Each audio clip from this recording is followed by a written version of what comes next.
ఎలా సార్ అంటే ఫీల్ చేస్తున్నారు? థాట్స్ అనేటివి అంటే నెగటివిటీ అనేది ఆల్మోస్ట్ ఒక 50% తగ్గింది సార్. ఏదైనా నెగటివ్ ఆలోచన రాగానే ఇది ఎందుకు వచ్చింది, దాన్ని హ్మ్. అక్కడే ఫిల్టర్ చేయడం స్టార్ట్ చేస్తాను సార్. ఇక దినమంతా ఎలా ఫీల్ చేస్తున్నారు? చాలా లైట్ గా ఉంది సార్. ఆ, లైట్ గా ఉన్నారా? అంతకుముందు ఉన్నంత కోపం కానీ, అంతకుముందు ఉన్న కోపం కానీ, యాంగ్జైటీ కానీ ఇప్పుడు ఉండట్లేదు, ఎక్కువ లేదు. ఎస్. ఓకే. మీ అత్యంత విలువైనటువంటి సమయాన్ని వెచ్చించి మరీ ఈ సెషన్లో వచ్చారు కాబట్టి కొత్త వాళ్ళు ఎవరైనా ఉంటే వాళ్ళ కోసం నేను జస్ట్ సింపుల్ ఇంట్రడక్షన్ చేస్తాను. గత 30 సంవత్సరాల నుండి ఈ యొక్క ధ్యాన యోగ అభ్యాసాలు చేస్తూ జీవితంలో ప్రాక్టికల్గా కొన్ని అనుభవాలను నేర్చుకున్నాం. ఆ అనుభవాలను మన వాళ్ళతో పంచుకోవడానికి ఈ సెషన్ ద్వారా ముందుకు రావడం జరిగింది. ఇది చక్ర రహస్యం అనేటువంటి ఈ అనుభవాల ద్వారా జీవితంలో పొందినటువంటి అనుభవాల ద్వారా ఈ చక్ర రహస్యం అనేటువంటి పుస్తకం రాయడం జరిగింది. ఈ కోర్సులో బేసిక్ కోర్స్ ఏదైతే ఉందో దీంట్లో మనం మన జీవితంలో స్ట్రగుల్ ఏదైతే నడుస్తున్నామో, స్ట్రెస్ ఏదైతే ఫేస్ చేస్తున్నామో దాని నుంచి బయటకు ఎలా రావాలి అనే దాని గురించి చాలా సింపుల్ సరళమైనటువంటి పద్ధతిలో మనం నేర్చుకుంటున్నాం ఈ సెషన్స్లో. అదేవిధంగా ఈ కోర్సుకు ఎటువంటి ఫీ తీసుకోవడం లేదు. మనం పూర్తిగా ఇది ఫ్రీ సెషన్స్ కాబట్టి ఇందులో ఎటువంటి ఛార్జెస్ లేదు. కేవలం సమాజ కళ్యాణం కోసం అందరికీ ఇది మేలు కలగాలనేటువంటి తపనతో ఈ సెషన్ కండక్ట్ చేయడం జరుగుతుంది. ఎస్. నిన్న నిన్నటి టాపిక్ జ్ఞాపకం ఉందా రాజు గారు? పాయింట్స్ ఏమైనా రివిజన్ చేయగలుగుతారా? మనం నిన్నటి టాపిక్తో మనం కనెక్ట్ చేసి ఈ రోజు ముందుకు వెళ్దాం. Yes yes sir. చెప్పండి. మనం ముఖ్యంగా లైఫ్ లో 4 ఉన్నాయి సార్. జ్ఞానము, ధ్యానము, 4 స్టెప్స్. Yes 4 steps. జ్ఞానము, ధ్యానము, కలయిక మీన్స్ యోగము, యోగము, నెక్స్ట్ భోగం. భోగం ఎస్ కదా. Yes sir. Yes. ఇందులో ముఖ్యంగా మనకు ఈ ఆలోచన మీద నిన్న కొంచెం అవేర్నెస్ పెరిగింది చాలా. ఎలాగంటే ఈ జ్ఞానం అనేది లేదు, మనం అవిద్య. పూర్తిగా అవిద్యలో ఉన్నాం. మనకు మన Yes. గురించి అసలు ఆ, ఎటువంటి అవగాహన లేదు. లేదు. ఆ శాండ్ క్లాక్ ఏదైతే ఉందో అది బెస్ట్ ఎగ్జాంపుల్ ఉంది. అంటే మైండ్ లో ఫీడ్ అయిపోయింది అది. ఎట్లంటే అది గ్రేట్, ఏదైతే గ్రేట్. ఆలోచన వస్తుందో డైరెక్ట్ మన మనసు నుంచి బుద్ధికి వెళ్ళిపోతుంది. కానీ వెళ్ళాలా వద్దా అనేది మనం నిర్ణయించట్లేదు, డిసిషన్ మేకింగ్ లేదు. అయితే మనకు ప్రతిదీ ఆలోచన కూడా రాగానే మనసులో వచ్చేస్తుంది, చేసేస్తున్నాం. చేసేస్తున్నాం. ఇప్పుడు ఆలోచన వచ్చేసింది అంటే ఆలోచన రాగానే అర్థమవుతుంది ఇది తీసుకోవాలా వద్దా. అవేర్నెస్ పెరిగింది. ఆ అవేర్నెస్ అనేది చాలా పెరిగింది. ఆ క్లారిటీ, ఇంకోటి క్లారిటీ వచ్చింది థాట్స్ మీద. మనం ఈ ఆలోచన మనం ఎందుకు ఇట్లా ఫేస్ చేస్తున్నాం, దీనికి రీజన్ ఏందనేది కూడా దొరికిపోతుంది ఆటోమేటిక్‌గా. అంటే అర్థమవుతుంది మనం ఎక్కడ మిస్టేక్ చేస్తున్నాం అనేది. ఆ, యెస్. చెప్పండి, ఈ చెప్పండి. మనసు అనేది ఆలోచనల్ని ఎట్లయితే సృష్టిస్తుందో, ఉమ్, ఈ ఉమ్, సృష్టించిన ఆలోచనల్ని భావాలు అంటే ఎమోషన్స్ మీరు చెప్పారు నిన్న. భావాలు, ఎమోషన్స్, సెన్స్ ఆఫ్ డిస్క్రిమినేషన్, ఈ వివేకంను ఉపయోగించి మనం వడపోత చేసేసి ఈ నిర్ణయాలను తీసుకుంటాం. అంటే ఫిల్టర్ చేసేసి. yes, దానివల్ల మంచి నిర్ణయాలు వస్తాయి. అంటే మంచి ఆలోచన చేస్తే మంచి నిర్ణయం, చెడ్డ ఆలోచన చేస్తే చెడ్డ నిర్ణయం అనేది yes, ఒక క్లారిటీ వచ్చేసింది సార్. మనం బయట కనిపించేదే రియాలిటీ అనుకుంటాం, కానీ అసలు లోపల కనిపించేదే రియాలిటీ సార్. మన లోపల ఏం జరుగుతుంది అనేది, అంటే inner world creates outer world sir. Problem ఎక్కడ అవుతుంది అంటే సార్, ఆ, మనసుకు బుద్ధికి బ్యాలెన్సింగ్ అనేది సరిగ్గా చేయట్లేదు మనము. యోగం అంటే బ్యాలెన్స్ చెప్పుకున్నాం నిన్న ఎస్ సార్. కదా. మనం 3 విషయాల్ని మనం చెప్పుకుంటూ వచ్చాము. ఒకటి ఏంటంటే జ్ఞానం అంటే మనకు జీవితంలో 4 ముఖ్యమైనటువంటి విషయాలపైన జ్ఞానం కావాలి. ఏంటి? సెల్ఫ్ ట్రూత్, నేను ఎవరిని, మరియు నేను ఎవరు, జ్ఞానం, నా ప్రకృతి. లోపల ఏం జరుగుతుంది, మరియు యోగం. యోగం అనేటువంటి సబ్జెక్టు నిన్న మనం చెప్పుకున్నాము. మరియు ధ్యానము మరియు యోగం అనేటువంటిది ఈ రోజు ఇంకా బాగా మనం చెప్పుకుందాం. ఓకే. సార్ ధ్యానం అంటే అవేర్నెస్, అంటే జాగరూకతతో ఉండి లోపల ఏం ఆలోచనలు ఉత్పన్నమవుతున్నాయి, నా మనసు ఎలా ఉంది, నిరంతరం మనం ఐడెంటిఫై చేస్తూ ఉండాలి, అంతే కదా sir. Yes, yes, yes. Awareness, ఎరుకతో ఉండడం, అవేర్నెస్. జాగరూకతతో ఉండడం. కేవలం బయట ప్రపంచంలోనే కాకుండా నా లోపల ప్రపంచంలో ఏం జరుగుతుంది కదా. Yes sir. అయితే యోగం అంటేనేమో బ్యాలెన్సింగ్ చేయడం.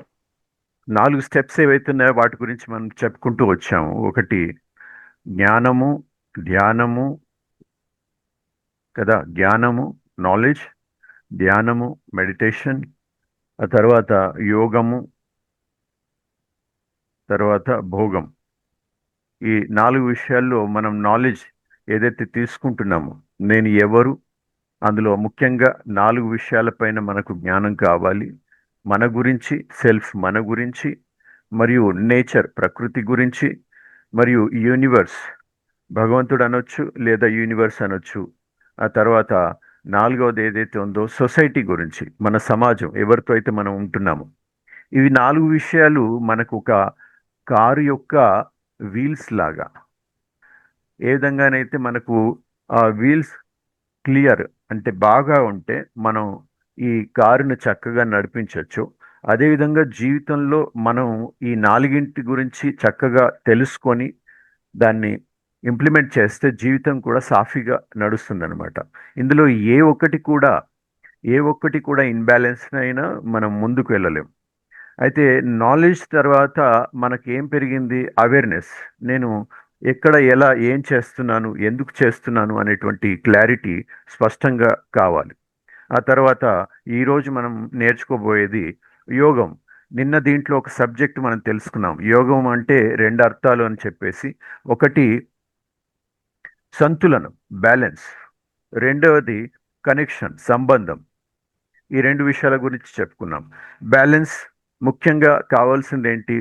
మనస్సు బుద్ధి యొక్క బ్యాలెన్స్. ఏ పని మనం చేయాలనుకున్నా కూడా మనస్సు స్థిరంగా ఉండాలి, సంతోషంగా ఉండాలి, ఏకాగ్రతతో ఉండాలి, ఉత్సాహంతో ఉండాలి. అదేవిధంగా బుద్ధి వివేకంతో పనిచేయాలి. మనం చేస్తున్న పని సరి అయినదా లేదా అని విచక్షణ జ్ఞానంతో మనం చేయగలగాలి. సో ఈ విధంగా యోగం యొక్క సబ్జెక్ట్ ఏదైతే ఉందో, ఒకటి బ్యాలెన్స్, రెండవది కనెక్షన్, సంబంధం. దీంట్లో మనం ముఖ్యంగా బ్యాలెన్స్ గురించి చెప్పుకున్నాము. మన సెల్ఫ్ ఏదైతే ఉందో, నేను ఎవరిని. వాయిస్ క్లియర్గా ఉందా? Thank you. Clear sir, clear. Okay. So నేను సెల్ఫ్ గురించి తెలుసుకోవాలనుకుంటున్నాను. మొట్టమొదట నేను ఎవరిని, సెల్ఫ్ ఐడెంటిటీ ఏదైతే ఉందో, నేను శరీరాన్ని, నేను వ్యక్తిని, నేను రమేష్ని, నేను సుభాష్ని కాకుండా, నేను ఒక బిజినెస్ మ్యాన్ని, నేను ఒక జాబ్ పర్సన్ని కాకుండా, నేను ఎవరిని, నేను రియల్గా నిన్న మనం చర్చించుకున్నట్టు నేను ఒక సోల్ని, నేను ఆత్మను, బాడీని కాదు కదా. శక్తి, శక్తి ఏదైనా ఏదైనా మనం చెప్పుకోవచ్చు. ఆత్మ అనుకోవచ్చు, పరమాత్మ అనుకోవచ్చు, జీవాత్మ అనుకోవచ్చు, శక్తి అనుకోవచ్చు. అది ఒకటి సాఫ్ట్వేర్ గురించి మనం తెలుసుకున్నాము. రెండవది హార్డ్వేర్ ఏదైతే ఉందో బాడీ. అయితే ఈ బాడీ లోపల ముఖ్యమైనటువంటి ఆర్గన్స్ ఏ విధంగా అయితే మనం చెప్పుకున్నామో, కళ్ళు కానీ బ్రెయిన్, ఈ విధంగా ఈ అన్ని ఆర్గన్లలో ముఖ్యమైనటువంటి ఆర్గన్స్ ఏమున్నాయి? బ్రెయిన్ మరియు హార్ట్ కదా. Brain, heart. సో అదే విధంగా మన ఆత్మ యొక్క ముఖ్యమైనటువంటి ఆర్గన్స్ ఏవైతే ఉన్నాయో, అవయవాలు, ఆత్మకు అవయవాలు ఏమున్నాయి? బుద్ధి మరియు మనస్సు. బుద్ధిని మనం ఇంటెలెక్ట్ అని చెప్పుకున్నాము, మనస్సుని మనం మైండ్ అని చెప్పుకున్నాం కదా. బుద్ధి మరియు మనస్సు. బుద్ధి ఎక్కడ ఉంది చెప్పండి? బుద్ధి ఎక్కడ ఉంది? ఆర్గన్స్ తో కనెక్షన్ చేసి, ఆర్గన్స్ ఫిజికల్ బాడీతో కనెక్షన్ చేసి చెప్తున్నప్పుడు బుద్ధి బ్రెయిన్లో. దీన్ని మనం స్పిరిచువల్ లాంగ్వేజ్లో ఆజ్ఞాచక్రం అంటాం. మనసు హృదయంలో, స్పిరిచువల్ లాంగ్వేజ్లో మనం దీన్ని అనాహత చక్రం అంటాం. అనాహత చక్రం. ఇవి 2 చక్రాలు. ఇవి ఆత్మ యొక్క సూక్ష్మ అంగాలు. అయితే మనం చెప్పుకున్నాం ఏమని, బయట ప్రపంచంలో ఏదైతే జరుగుతుందో అదంతా కూడా ఇన్నర్ క్రియేషన్ అని చెప్పేసి, మన లోపల ముందర తయారవుతుంది అని చెప్పేసి. లోపల ఏ విధంగా ఉంటే అదే విధంగా బయట ప్రపంచంలో జరుగుతుంది. కొత్త వాళ్ళు ఎవరైతే ఉన్నారో వాళ్ళకి క్లారిటీ రావడానికి చిన్నగా నేను రివిజన్ కూడా చేస్తున్నాను. ఓకే, ఇది బ్యాంక్ అకౌంట్, ఇది ఏటీఎం మెషిన్. ఓకే, దీంట్లో మనం డబ్బులు తీయాలి అనుకుంటే మొదట మనం ఏం చేయాలి? బ్యాంక్ అకౌంట్లో భానుగారు ఏం చేయాలి? డిపాజిట్ చేయాలి సార్. డిపాజిట్ చేయాలి. కేవలం వెళ్ళి మనం ఏటీఎం మెషిన్ నుండి ఆ, డబ్బులు పొందాలని ప్రయత్నం చేస్తే డబ్బులు రావు. ఎందుకంటే మన అకౌంట్లో బ్యాలెన్స్ లేకపోతే రావు. అదేవిధంగా నిజ జీవితంలో కూడా మనం పొందాలని ఏవైతే ప్రయత్నం చేస్తున్నామో, అది డబ్బు కానీ, పరపతి కానీ, అది సుఖం కానీ, ఇంకా ఏ విధమైనటువంటి ప్రాప్తి పొందాలనుకున్నా కూడా బయట ప్రపంచంలో ఏదైతే ఉందో అక్కడ మనకు ఆ విధమైనటువంటి రిజల్ట్ రావడం లేదు. కారణం ఏంటంటే మన మనస్సు లోపల ఆ విధమైనటువంటి డిపాజిట్ లేదు. అందుకని సాధారణ మనిషి ఏం చేస్తాడు అంటే, ఈ నాలెడ్జ్ లేనటువంటి, ఈ అవగాహన లేనటువంటి మనిషి ఏం చేస్తాడు అంటే బయట ప్రపంచంలోనే చాలా కష్టపడడానికి ప్రయత్నం చేస్తాడు. ఎందుకంటే అతని లోపలి ప్రపంచం గురించి అతనికి తెలియదు కాబట్టి. దీన్ని ఈరోజు ఈ జనరేషన్లో ఈ కొత్త భాషలో ఏం చెప్తారు అంటే, ఇది మన సబ్ కాన్షియస్ మైండ్ అని చెప్తారు. సబ్ కాన్షియస్ మైండ్ మన అంతర్మనస్సు. ఈ అంతర్మనస్సులో ఏదైతే ఉందో అదే మనకి బయట కనిపిస్తుంది. అయితే బయట కనిపించే దాని గురించి, దాన్ని బట్టి మనం మన లోపల ఎలా ఉంది అనేటువంటిది తెలుసుకోవాలి. బయట 4 విషయాల్లో మనకు ముఖ్యంగా కనిపిస్తుంది. సారంలో చెప్పుకుంటే, విషయంలో చాలా లోతుగా ఉన్నాయి, పెద్దగా ఉన్నాయి. కానీ సారంలో చెప్పుకుంటే, ఒకటి ఫిజికల్ కండిషన్ మన ఏదైతే ఉందో, హెల్త్. రెండవది మన మైండ్. మూడవది ఫైనాన్స్. నాలుగవది రిలేషన్షిప్. ఇది కూడా ఒక కారుకి 4 గారెల్లాగా. అవి బ్యాలెన్స్ ఉంటేనే మన లైఫ్ కూడా అంత బాగా నడుస్తుంది. మనం ఆరోగ్యంగా ఉంటేనే, మానసికంగా ఉత్సాహంగా ఉంటేనే, సార్ ఫైనాన్షియల్లీ ఒకసారి మళ్ళీ చెప్పరా సార్ స్ట్రాంగ్గా అవి? ఉంటేనే. Sir yes please. సార్ ఈ 4 మళ్ళీ ఒకసారి చెప్పండి సార్.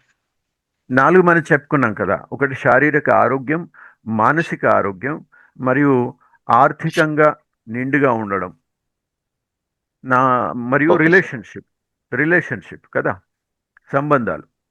ఆలోచించండి, మన ఆరోగ్యం బాగుంది కానీ మనసు బాగలేదు, మన జీవితం హ్యాపీగా సాగుతుందా?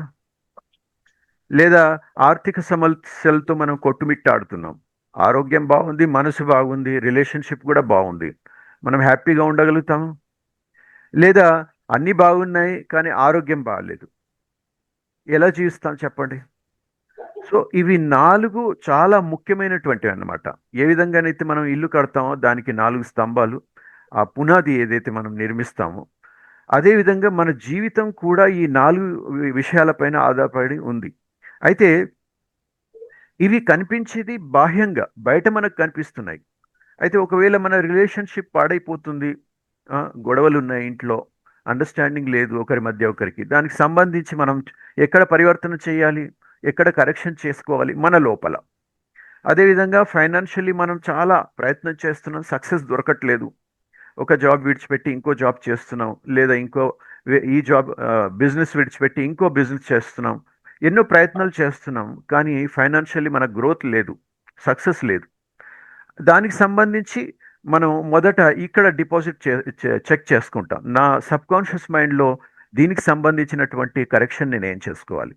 అదేవిధంగా మన యొక్క మెంటలీ అన్నీ ఉన్నాయి కానీ ఉత్సాహం లేదు, ఆనందం లేదు, ఏ విధమైనటువంటి అటువంటి మానసిక స్థితి, లేదా కోపం వస్తుంది, చాలా కోపం వస్తుంది, లేదా లోపల డిప్రెషన్లో ఫీల్ చేస్తున్నాం, ఫియర్, దినమంతా కూడా ఎంగ్జైటీ ఫీల్ అవుతుంది.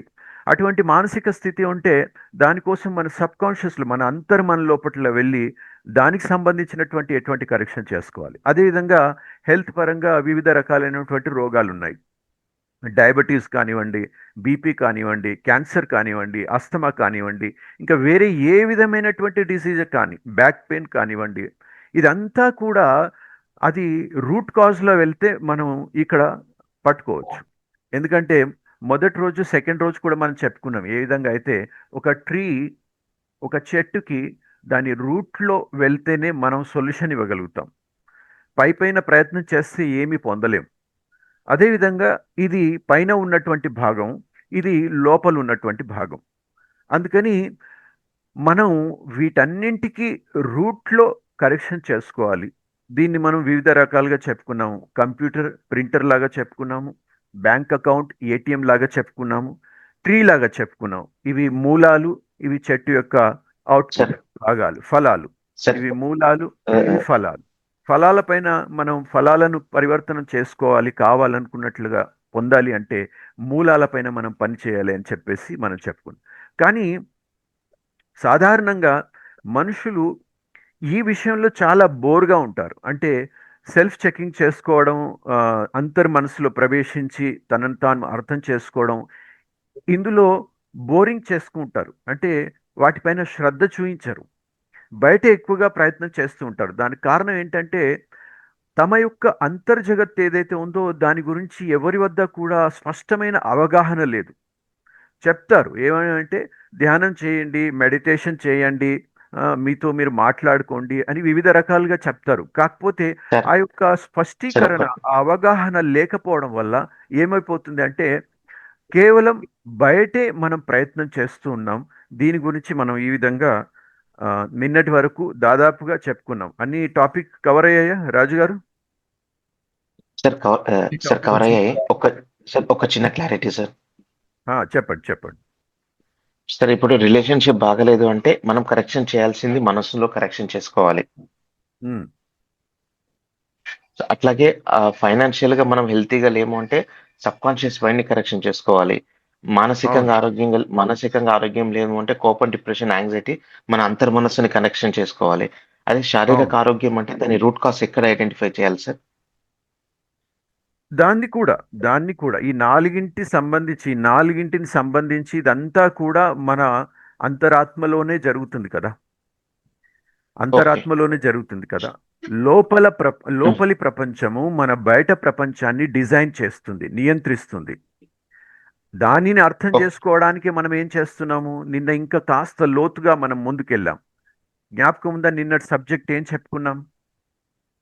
ఆత్మ యొక్క సూక్ష్మ అంగాలు. ఆత్మ అంగాలు, యొక్క సూక్ష్మ అంగాలు ఏమున్నాయి? మనస్సు మరియు బుద్ధి. బుద్ధి. శరీరం యొక్క అంగాలు బ్రెయిన్ మరియు హృదయం. బ్రెయిన్ మరియు హృదయం. అదేవిధంగా ఆత్మ యొక్క అంగాలు ఏమేంటి చెప్పండి? ఒకటి మనస్సు, బుద్ధి. బుద్ధి కదా, బుద్ధి, ఇంటలెక్ట్. ఆ ఎస్, తర్వాత మనస్సు. ఎస్. ఇప్పుడు చూడండి, మీ యొక్క రైట్ హ్యాండ్ ఎత్తండి పైకి. రైట్ హ్యాండ్ నరేంద్ర గారు, మీరు వింటున్నారా? వింటాను సార్. చాలా సంతోషం. మీ రైట్ హ్యాండ్ ఇలా ఎత్తండి. మిగతా వాళ్ళు కూడా చేయండి. Yes, right hand. ఇప్పుడు అది కింద పెట్టండి. లెఫ్ట్ హ్యాండ్ పైకి ఎత్తండి, కింద పెట్టండి. చూడండి, కింద దించండి. చూడండి, మీకు ఒక సూచన ఇవ్వడం జరిగింది. మీరు చెయ్యి పైకెత్తండి అని చెప్పేసి, కుడి చెయ్యి మరియు లెఫ్ట్ హ్యాండ్ కదా. ఆ సూచన ఇచ్చినప్పుడు మీరు దాన్ని ఫాలో చేశారా లేదా చెప్పండి? Please sir. చేశాం. చేశారు. ఎందుకు? ఎందుకు అంటే దాన్ని మీరు స్వీకరించారు కాబట్టి, ఆ సూచనను మీరు స్వీకరించారు కాబట్టి. ఈ మెకానిజం ఎలా నడుస్తుందో చాలా చక్కగా మనం అర్థం చేసుకుందాం. అంటే మన లోపల ప్రపంచము బయట ప్రపంచాన్ని ఏ విధంగా నియంత్రిస్తుంది అనేటువంటిది ఇక్కడ ప్రాక్టికల్గా మీకు చేసి చూపిస్తున్నాను. ప్రాక్టికల్గా ఎలాగంటే నేను ఒక సూచన మీకు ఇచ్చాను. ఆ సూచనను మీరు బుద్ధితో అర్థం చేసుకుంటారు. అర్థం చేసుకున్న తర్వాత ఆ సూచన లోనికి వెళ్తుంది. అది మీ సబ్ కాన్షియస్ మైండ్, మీ మనసు లోపలికి వెళ్ళిన తర్వాత దాని ద్వారా మీరు మీ శరీర అంగాలకి బ్రెయిన్ ద్వారా మీరు సిగ్నల్ ఇస్తారు కి నాకు ఇప్పుడు కుడి చెయ్యి పైకెత్తమని సూచన వచ్చింది, నేను ఎత్తాలనుకుంటున్నాను అని చెప్పేసి. సో ఇది శారీరకంగా, ఇది ఫిజికల్ కదా, ఎస్, బయట ప్రపంచం కదా. శారీరకంగా మీరు బయట ప్రపంచంలో ఈ కర్మ చేశారు. కర్మ చేశారు భౌతికంగా. ఈ కర్మ ఎందుకు చేశారు? ఎందుకంటే మనస్సు దీన్ని నియంత్రించింది, శరీరాన్ని నియంత్రించింది. ఆ మనస్సు ఎందుకు నియంత్రించింది? ఎందుకంటే దానికి సూచన వెళ్ళింది. ఎక్కడి నుంచి వెళ్ళింది రాజుగారు? బుద్ధి నుండి వెళ్ళింది. నుంచి వెళ్ళింది. బుద్ధి Yes. నుండి వెళ్ళింది కదా. మనసు ఆ బుద్ధి నుంచి బుద్ధి Yes. బుద్ధిలో ఎక్కడి నుంచి వచ్చింది సూచన? మనసు చెవి ద్వారా వచ్చింది. పేరు ద్వారా వచ్చింది. ఓకే, నా మాట కళ్ళు మీ చెవిలోకి ప్రవేశించింది. ఆ చెవి ద్వారా మీ బుద్ధిలోకి ప్రవేశించింది. ఆ బుద్ధి ద్వారా మీరు మనస్సుకు కమాండ్ ఇచ్చారు. ఆ కమాండ్తో మీ శరీరాన్ని మీరు నియంత్రించారు. చేయి పైకెత్తాలి, మరి కింద దించాలి కదా. ఎస్ ఇప్పుడు మీ ముందరు మీరు కిచెన్లో నిలబడి ఉన్నారనుకోండి. మీ ముందర వేడివేడి నీళ్లు ఉన్నాయి, వేడివేడిగా. అందులో చేయి పెట్టమని ఎవరైనా చెప్తే పెడతారా? పెట్టం. పెట్టరు. ఎందుకు? కాల్తున్నారు, మనకు ఆ జ్ఞానం ఉంది. ఆ జ్ఞానం కాలుతుందని మనకు జ్ఞానం ఉంది. Yes sir. ఇంకా నరేందర్ గారు చెప్పండి, ఎందుకు మీరు చేయి పెట్టరు? మీ వాయిస్ అన్మ్యూట్ చేయండి ఒకసారి. కాలితే మన చెయ్యి కాలొద్దు కాబట్టి పెట్టం సార్. పెట్టాం కదా. ఇంకా భాను గారు చెప్పండి. మనం అంటే మన కళ్ళు మనం బుద్ధికి ఇన్స్ట్రక్షన్స్ ఇచ్చేస్తుంది సార్. ఓ ఇది వేడి నీళ్ళు, ఇది ముడితే మనకు కాలుతుంది అనే విషయం అక్కడ ఇచ్చేస్తుంది. అవును, అంటే దాని అర్థం ఏంటి అంటే మ్, ఇప్పుడు ఎవరు వేరే వాళ్ళు సూచన ఇచ్చారు, వేడి నీళ్ళల్లో చేయి పెట్టండి అని చెప్పేసి. ఆ సూచనను మనం ఏం చేశాయంటే మన బుద్ధితో, వివేక జ్ఞానంతో మనం ఆలోచించి ఆ సూచనను ఇక్కడనే ఆపేసాం, ఇక్కడనే కంట్రోల్ చేశాం. అందుకని అది మనసులోకి వెళ్ళలేదు. మనసులోకి వెళ్ళలేదు కాబట్టి అది మీ యాక్షన్స్లో రాలేదు కదా. అంటే ఈ బయట ప్రపంచం ఏదైతే ఉందో అది మీ లోపలి ప్రపంచం నుంచి నియంత్రించబడుతుంది. అయితే నిన్న మనం ఏం చెప్పుకున్నామంటే మన యొక్క బుద్ధి, వివేక శక్తి ఏదైతే ఉందో అది చాలా క్షీణించిపోయింది. జ్ఞాపకం ఉందా? నిన్నటి మనం చెప్పుకున్నటువంటి సబ్జెక్ట్ ఏదైతే ఉందో, ఎస్ రెండు త్రికోణాల గురించి చెప్పుకున్నాం. Yes, sand sir. గ్లాస్, ఇసుక Yes. గడియారం. ఎస్ ఇసుక గడియారంలో పైన ఉన్నటువంటి ఇసుక ఏదైతే ఉందో అది పూర్తిగా కింద వచ్చేసి కదా జమ అయిపోతుంది. ఇలా జమ అయిపోయినప్పుడు పైన ఉన్నటువంటి భాగం ఏదైతే ఉందో అదంతా కిందకు వచ్చేసింది. దీన్ని మనం బుద్ధి అని చెప్పుకున్నాం, ఇంటలెక్ట్. దీన్ని మనం మనసు అని చెప్పుకున్నాం, మైండ్. అయితే బుద్ధి యొక్క శక్తి క్షీణించిపోయి అది పూర్తిగా మనసులా తయారైపోయింది. అంటే ఎలాగంటే ఒక ఆలోచన వస్తుంది, అది వచ్చేసింది, మన ద్వారా మనసులో ప్రవేశించి మన ద్వారా పనులు చేయించేసింది. ఆ తర్వాత మనకు రియలైజేషన్ అవుతుంది మనం ఎందుకు ఇలా చేసామని చెప్పేసి. ఇదే విధంగా కోపం గురించి కూడా మనం చెప్పుకున్నాం. ఎవరిపైన మన ఎదుట ఎవరో వచ్చారు, వచ్చిన వాళ్ళ గురించి ముందు నుండే మనకు ద్వేషం సంబంధించినటువంటి వాళ్ళ గురించి ద్వేషం మన మనసులో ఉంది కాబట్టి ఆ సంకల్పము వెంటనే మన మనసులోకి ప్రవేశిస్తుంది. ఆ సమయంలో మన బుద్ధి పనిచేయదు.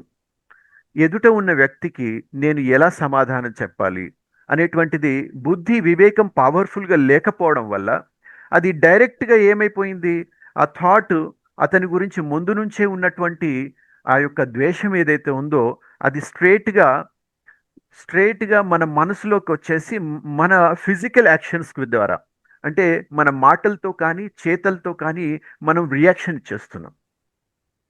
అదే ఇక్కడ మన బుద్ధి, ఇంటలెక్ట్ ఏదైతే ఉందో అది పవర్ఫుల్గా ఉంటే నేను ఇతను చేసేటువంటి చేష్టలకి నేను ఏ విధంగా రిప్లై ఇవ్వాలి అనేటువంటిది. రెండు విషయాలు, ఒకటి రియాక్షన్ మరియు ఒకటి రెస్పాండ్. మనం రెండు విధాలుగా యాక్షన్స్ చేస్తాం. మన బుద్ధి ఒకవేళ పని చేయకపోతే రియాక్ట్ అవుతాం అంతే. ఎదుటివారు వచ్చారు, ఏదో అన్నారు, దానికి సంబంధించి మనం వెంటనే రియాక్ట్ అవుతున్నాం, ఆలోచించట్లేదు.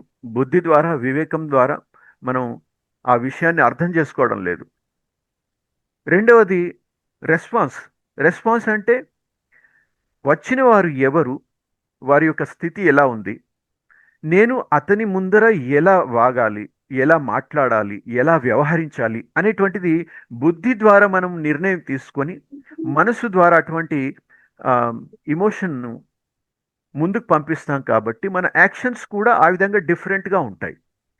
ఇది మన యొక్క ఆత్మ యొక్క అస్తిత్వం గురించి మనం నిన్న చెప్పుకున్నాం. ఎస్, క్లియర్ అవుతుందా? బయట ప్రపంచం మన లోపల ప్రపంచం ఏ విధంగా నియంత్రిస్తుంది. అయితే కామన్గా ఒక సాధారణ మనిషి ఏంటంటే తన మనసు గురించి తెలుసుకోలేదు కాబట్టి, బుద్ధి గురించి తెలుసుకోలేదు కాబట్టి, మరి బుద్ధి యొక్క పర్సంటేజ్ ఎంత ఉంది? బుద్ధి పూర్తిగా క్షీణించిపోయింది, మనసు చాలా శక్తివంతమైంది. ఎందుకంటే శాండ్ గ్లాస్ ఎగ్జాంపుల్ చెప్పుకున్నాం కదా, పైన ఉన్నటువంటి ఇసుక అంతా కూడా కిందకు వచ్చేసింది. అదేవిధంగా ఆత్మ యొక్క శక్తి అంతా కూడా కిందకు వచ్చేసింది. ఇంకా పైన ఆత్మ వద్ద శక్తే లేదు, అందుకని బుద్ధి పనిచేయట్లేదు. మళ్ళీ దినమంతా మనం ఏం చేస్తున్నాం? బుద్ధికి ఏం తినిపిస్తున్నాం భానుగారు? సార్ బుద్ధికి అన్ని థాట్ సరిగా అంటే థాట్స్ ని రాంగ్ ఇస్తున్నాం సార్. రా రాంగ్ ఇస్తున్నారు. రాజుగారు ఏం తినిపిస్తున్నారు చెప్పండి సాధారణంగా, మనం ఈ సెషన్ అవి- అటెండ్ చేయకముందు అవిద్య, అజ్ఞానం. కదా. ఆ, అందుకనే మనం సాధారణ లాంగ్వేజ్ లో ఏం చెప్తామంటే బుద్ధి గడ్డి తిని తప్పు చేశారు ఎస్. కదా. అంటే మనకు బుద్ధికి ఏ ఫుడ్ ఇవ్వాలో మన దగ్గర లేదు. లేదు. Already Yes, sir. మన Yes. పూర్వీకులు మన కోసం తయారు చేసి పెట్టారు, కానీ దాన్ని మనం రెడీగా చేసుకొని మనం తినిపించడానికి మనకు ఆ నాలెడ్జ్ లేదు, ఆ ఇంట్రెస్ట్ లేదు. లేదు. అందుకని దినమంతా ఏం చేస్తున్నామంటే ఎవరు ఎలా ప్రవర్తిస్తున్నారు, వాళ్ళ లోపల ఉన్నటువంటి చెడు గుణాలు కానీ, చెడు స్వభావాలు కానీ, స్వార్థం కానీ, కోపం కానీ, వాటన్నింటిని చూస్తూ వాటినే మనం బుద్ధికి తినిపిస్తున్నాం. ఎస్. తినిపించడం వల్ల బుద్ధి బలహీనపడుతుంది. తద్వారా ఏమైపోతుంది అంటే బుద్ధి పని చేయట్లేదు, పని చేస్తున్న అది తప్పుడు విధంగా చేస్తుంది. ఇప్పుడు నేను మీకు చెప్పిన ఎగ్జాంపుల్ ప్రాక్టికల్గా ఏం చెప్పాను? ఒక కమాండ్ ఇచ్చినప్పుడు, ఒక సూచన ఇచ్చినప్పుడు, ఆ సూచన బయట నుంచి వచ్చింది, చెవుల ద్వారా మీరు విన్నారు, బుద్ధి ద్వారా దాన్ని అర్థం చేసుకున్నారు, ఆ తర్వాత మనసులోకి ఆ సూచనను పంపించారు. ఆ మనసు సూచన మన యొక్క శరీరాన్ని నియంత్రించింది. అదేవిధంగా ఇప్పుడు ఏ పని చేసినా కూడా ఫిజికల్ యాక్షన్ కదా, ఏ పని చేసినా కూడా రిజల్ట్స్ వస్తాయి. రిజల్ట్స్, ఇప్పుడు మనం ఏదో కార్యం చేస్తున్నాం, బిజినెస్ చేస్తున్నాం, జాబ్ చేస్తున్నాం, ఇంకేదైనా చేస్తున్నాం అనుకోండి, దాని రిజల్ట్ ఏమొస్తుంది? సక్సెస్ వస్తుంది లేదా ఫెయిలియర్ అవుతారు కదా. రెండే విషయాలు కదా, సక్సెస్ లేదా ఫెయిలియర్. ఫెయిల్యూర్. సక్సెస్ లేదా ఫెయిలియర్. దానికి కారణం ఏంటి? ఇప్పుడు చూడండి, మనం అవుట్పుట్ను చూస్తూ ఇన్పుట్లోకి వెళ్తున్నాం, మనం బయట చూస్తూ లోపల రూట్ కాజ్ని లోపలి. తెలుసుకోవడానికి ప్రయత్నం చేస్తున్నాం. విన్నారా? ఇప్పుడు Yes. ఒక డయాబెటీస్ పేషెంట్ ఉన్నాడు అనుకోండి, అతని ఫిజికల్ కండిషన్ ఏముంటుంది? రిజల్ట్ ఏముంటుంది అతని జీవితంలో? ఫిజికల్ కండిషన్ ఏంటి? అతను దుఃఖంతో ఉంటాడా, సంతోషంతో ఉంటాడా? ఆహా ఎంత బాగుంది, డయాబెటీస్ షుగర్ డిజీజ్ వచ్చింది, నేను ఆనందంగా ఉంది అని ఫీల్ అవుతాడా? దినమంతా సాడ్గా బాధతోనే. ఉంటాడు కదా. కదా. అంటే దానికి కారణం ఏంటి? అతని దుఃఖానికి కారణం ఏంటి? డయాబెటీస్. ఆ డయాబెటీస్. డయాబెటీస్ కారణం ఏంటి? అతను చేసేటువంటి కర్మలు. ఏం కర్మలు చేస్తాడు?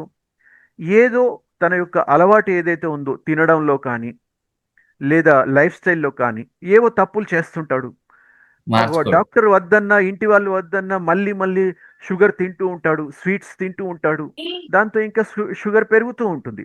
ఇటువంటి కర్మలకు కారణం ఏంటి? యాక్షన్స్ రిజల్ట్ ఏదైతే ఉందో దానికి కర్మలకు కారణం ఏంటి? అతను మనస్సు మళ్ళీ మళ్ళీ కోరుకుంటుంది ఇంకా తినాలి, ఇంకా తినాలి అని చెప్పేసి. కొన్ని సందర్భాల్లో బుద్ధి ఎలా అవుతుందంటే ఇంటి వాళ్ళు జాగ్రత్త పడుతూ వాళ్ళకి కనిపించకుండా ఎక్కడో దాచిపెడతారు, అయినా కూడా వాళ్ళు ఏం చేస్తారు అంటే ఎక్కడ ఉన్నా అది వెతికి మరీ తింటారు. ఎందుకంటే వాళ్ళ మనసు అంత తీవ్రంగా వాళ్ళను ప్రేరేపిస్తుంది అనమాట. అయితే అలా తినడానికి కారణం ఏంటి? ఫిజికల్ యాక్షన్స్ తినడానికి కారణం ఏంటి? ఎందుకు అంటే మనసు అంతగా ప్రేరేపిస్తుంది, ఇమోషనల్లీ వాళ్ళు అంతగా ఫోర్స్లో ఉన్నారు. దానికి కారణం ఏంటి? మనసు అంతగా ప్రేరేపించడానికి కారణం ఏంటి? ఎందుకంటే వాళ్ళ బుద్ధి తప్పుడు నిర్ణయాలు తీసుకుంది, తప్పుడు నిర్ణయాలు తీసుకుంది.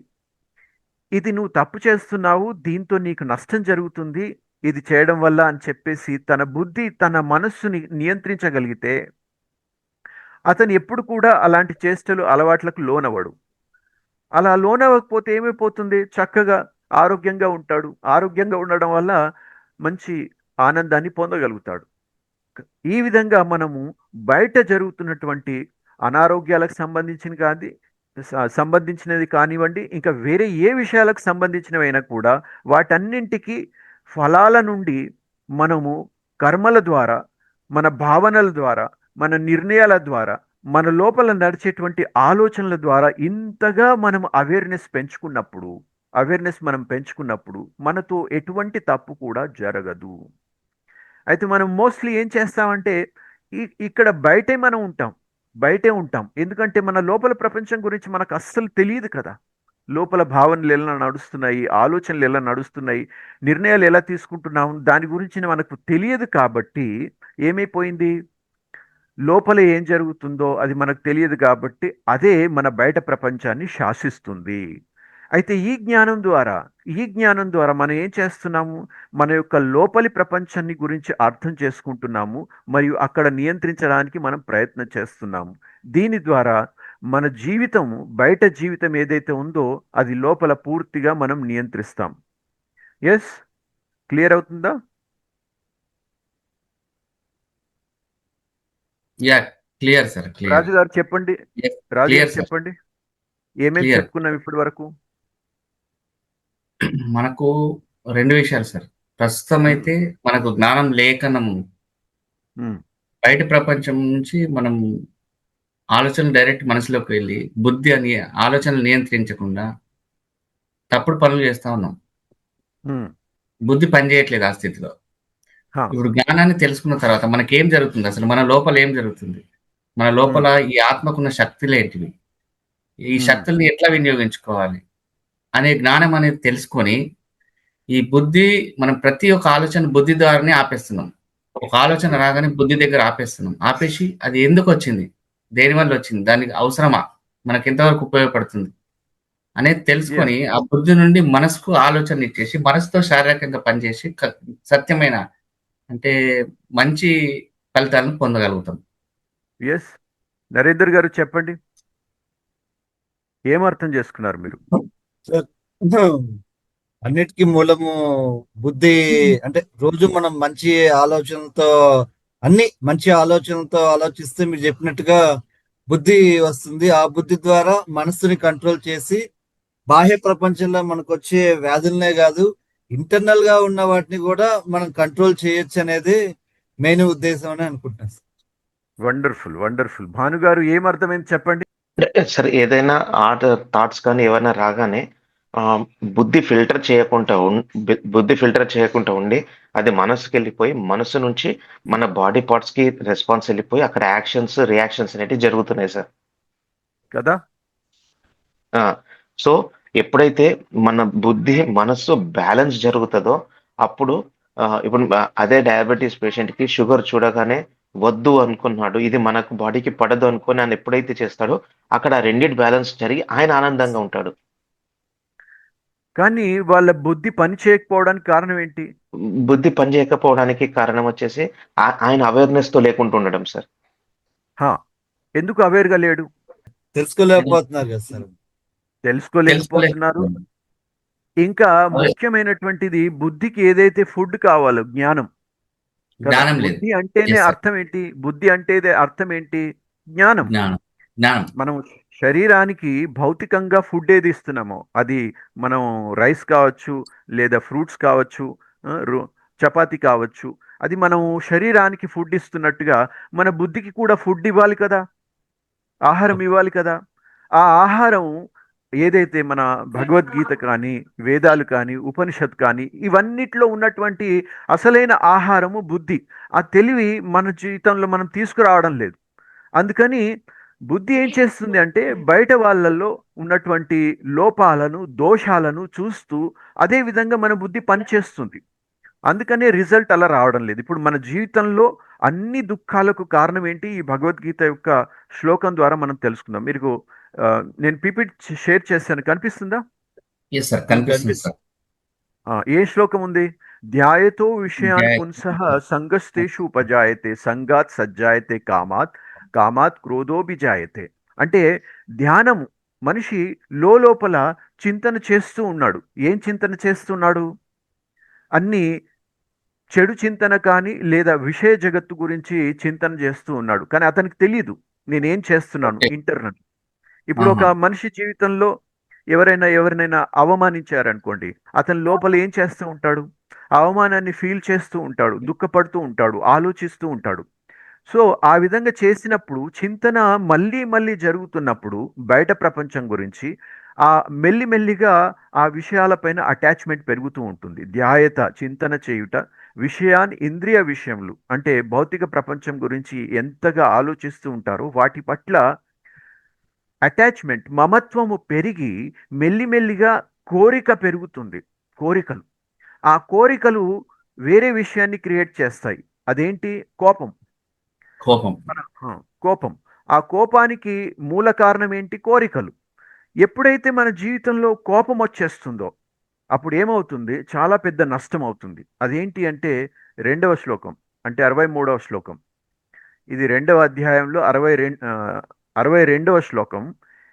ఇది 63వ శ్లోకం. ఏంటి అంటే క్రోధాద్భవతి సమ్మోహ, సమ్మోహాత్ స్మృతి విభ్రమ, స్మృతి భ్రంశాత్ బుద్ధినాశో, బుద్ధినాశాత్ ప్రణశ్యతి.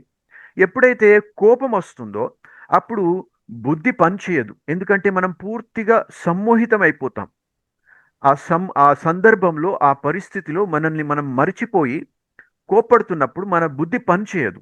అయితే ఎప్పుడైతే బుద్ధి పనిచేయదో, వివేక శక్తి పనిచేయదో, స్మృతి జ్ఞాపక శక్తి పూర్తిగా నశిస్తుందో వాళ్ళ జీవితం సర్వనాశనం అవుతుంది. ప్రణశ్యతి అనగా వ్యక్తి జీవితం పతనం అవుతుంది.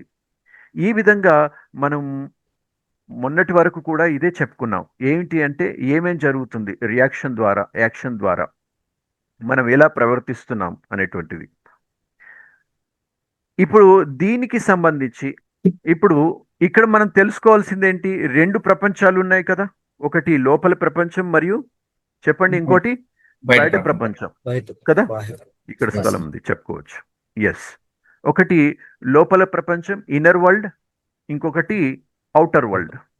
Inner world, outer world. మన ధ్యాసంతా కూడా దినమంతా దేనిపైన చింతన నడుస్తుంటుంది చెప్పండి? బయట ప్రపంచం గురించే. ఒక్కసారి అవుటర్. ఆలోచించండి. ఒక కామన్ పర్సన్, ఒక సాధారణ వ్యక్తి ప్రొద్దున ఉదయం లేచి నుండి రాత్రి పడుకునేంత వరకు ఏ విషయాల గురించి మనన చింతన చేస్తాడు చెప్పండి? తన దినచర్యలు దినచర్యలు. ప్రొద్దున ఉదయం లేచాం, రాత్రి పడుకునేంత వరకు దినచర్యలో ఏ ఏ విషయాల గురించి మనం చింతన నడుస్తూ ఉంటుంది చెప్పండి? మన కుటుంబ బాగోగుల గురించి, కుటుంబం గురించి, ఫ్యామిలీ గురించి, తన హెల్త్ ఆఫీస్ గురించి, వర్క్స్ ఆఫీస్ ఆరోగ్యం వర్క్స్ గురించి, గురించి. ఎస్. ఇంకా ఉద్యోగం గురించి, ఎస్. ఇంకా మన చుట్టుపక్కల ఉన్న పరిస్థితులు మంచి అంటే పరిస్థితుల మనం కూడా గురించి అలాగే ఉన్నాం. ఆ, కదా. ఆలోచించండి. మన ధ్యాసంతా కూడా దినమంతా మన కూడా గురించి. బయట ప్రపంచం గురించే కదా.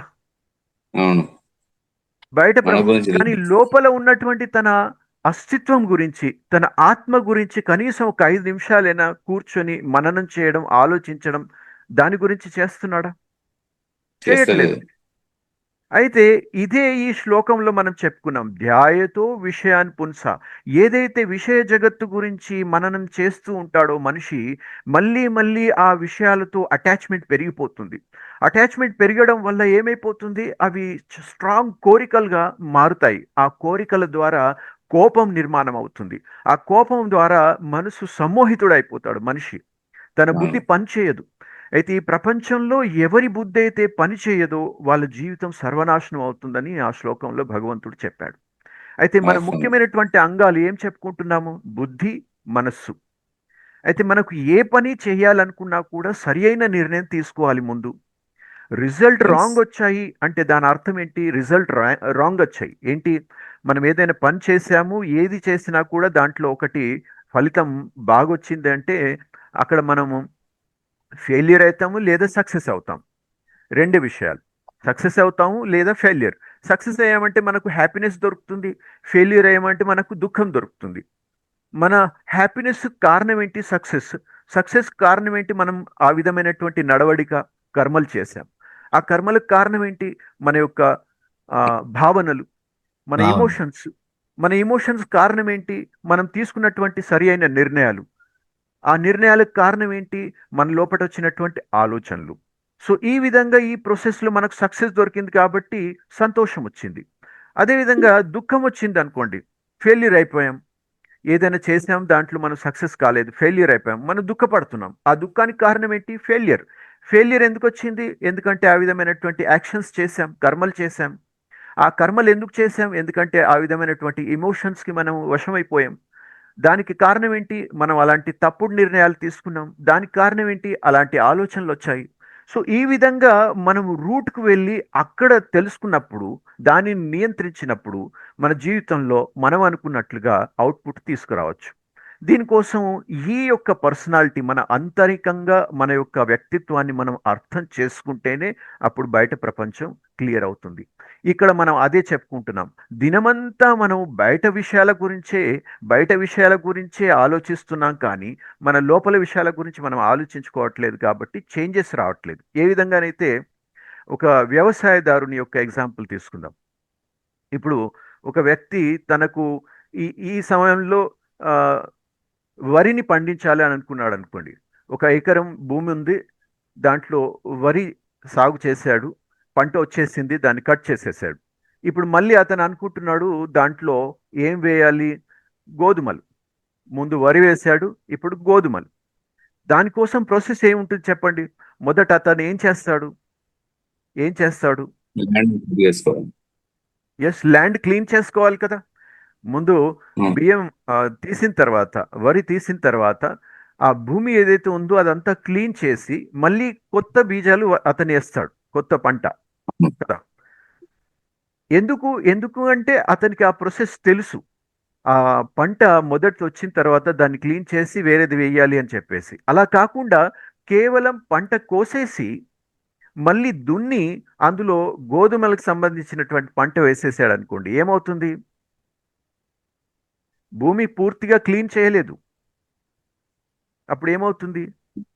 వరికి సంబంధించినటువంటి ఆ ప్రాబ్లమ్స్ తర్వాత కలుపు అనే దాంతో స్టార్ట్ అవుతుంది. రెండు వస్తాయి కదా, సరిగా వరి వస్తుంది మరియు గోధుమలకు సంబంధించి. ఆ విధంగా అతను సక్సెస్ అవుతాడా? కాలేదు. అదే విధంగా అదే విధంగా మన యొక్క సబ్ కాన్షియస్ మైండ్ ఏదైతే ఉందో, మన అంతర్మనసు ఏదైతే ఉందో, అది కూడా ఒక భూమిలాగా అనుకోండి. అందులో పడి ఉన్నటువంటి ఆలోచనలు, నిర్ణయాలు, సంకల్పాలు మరియు భావనలు ఏవైతే ఉన్నాయో అవి మన జీవితంలో అవుట్పుట్గా రిజల్ట్స్ వస్తున్నాయి. అయితే మనం ఏం చేస్తున్నాం అంటే దాన్ని పూర్తిగా భూమి క్లీన్ చేయాలి అంటే అక్కడికి వెళ్ళి మొదట క్లీన్ చేసిన తర్వాత మనకు కావలసిన విత్తనాలను వేసుకుంటే మళ్ళీ అవుట్పుట్ చేంజ్ అవుతుంది కదా. కానీ విషయం ఏంటంటే భౌతికంగా మనకు భూమి కనిపిస్తుంది, కానీ మానసికంగా సూక్ష్మమైనటువంటి మనసు అనేటువంటి భూమి కనిపించదు. కాబట్టి ఎలా విత్తనాలు నాటాలో ఈ జ్ఞానము, అవగాహన స్పష్టంగా లేదు. కాబట్టి మనిషి మళ్ళీ మళ్ళీ బయటే ప్రయత్నం చేస్తాడు, కానీ లోన ప్రయత్నం చెయ్యడు. దీనివల్ల ఏమైపోతుందంటే మనిషి బయట ప్రపంచాన్ని రియల్గా అనుకుంటున్నాడు.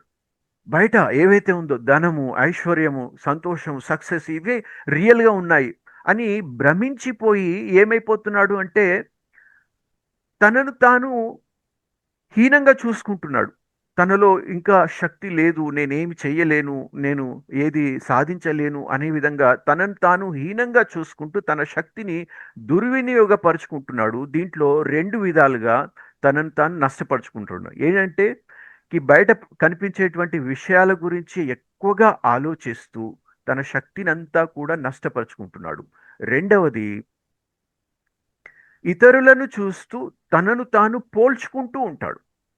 వాళ్ళ దగ్గర ఇది ఉంది, వీళ్ళ దగ్గర ఇది ఉంది, వాళ్ళు ఇలా ఉన్నారు, వీళ్ళు ఇలా ఉన్నారు, నేను అందులో తగ్గిన స్థాయికి లేను అనే విధంగా తనను తాను పోల్చుకుంటూ ఎప్పుడూ దుఃఖపడుతూ ఉంటాడు. అన్ని దుఃఖాలకు కారణము ఒకటే, పోల్చుకోవడం. ఏంటి చెప్పండి? అన్ని దుఃఖాలకు కారణం ఏంటి చెప్పండి? కోరికలు. పోల్చుకోవడం కదా. ఇప్పుడు నేను మీ ముందర ఒక లైన్ గీస్తున్నాను చూడండి. ఈ లైన్ చూడండి. ఇది పెద్దగా ఉందా చిన్నగా ఉందా చెప్పండి. ఈ లైన్ పెద్దగా ఉందా చిన్నగా ఉందా? చిన్నగానే ఉన్నది. చిన్నగా ఉందా? చిన్నగానే ఉన్నది. ఇంకెవరైనా చెప్పండి, పెద్దగా ఉందా చిన్నగా ఉందా? చిన్నగా ఉందని ఎలా చెప్పగలుగుతున్నారు మీరు? బోర్డు చూసి చెప్తున్నాం చిన్న ఉన్నది. బోర్డుని చూసి వరకు. బోర్డును చూసి చెప్తున్నా. బోర్డును చూడకుండా నేను అడిగింది కేవలం లైన్ పెద్దగా ఉందా చిన్నగా ఉందా. బోర్డుకి దీనికి సంబంధం లేదు కదా. నే మనం ఇక్కడ తెలుసుకోబోతుంది ఏంటంటే ఈ లైన్ పెద్దగా ఉందా చిన్నగా ఉందా అది చెప్పండి నాకు. మనం ఎట్లా అనుకుంటే అట్లా ఉంటుంది. ఎట్లా అనుకుంటే అట్లా ఉంటుంది. ఉమ్. ఎట్లా అనుకోవాలి నేను?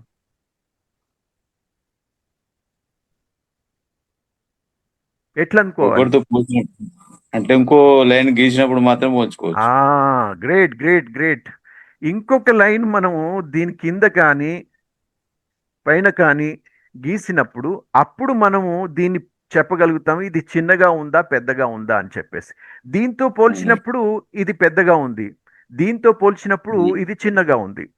అదే విధంగా మనము ఈ బయట ప్రపంచంలో ఇతరులతో పోల్చుకున్నప్పుడు అప్పుడు మనల్ని మనం చెప్పుకుంటాం, నేను గొప్పవాడినా లేదా నేను తక్కువవాడినా అని చెప్పేసి.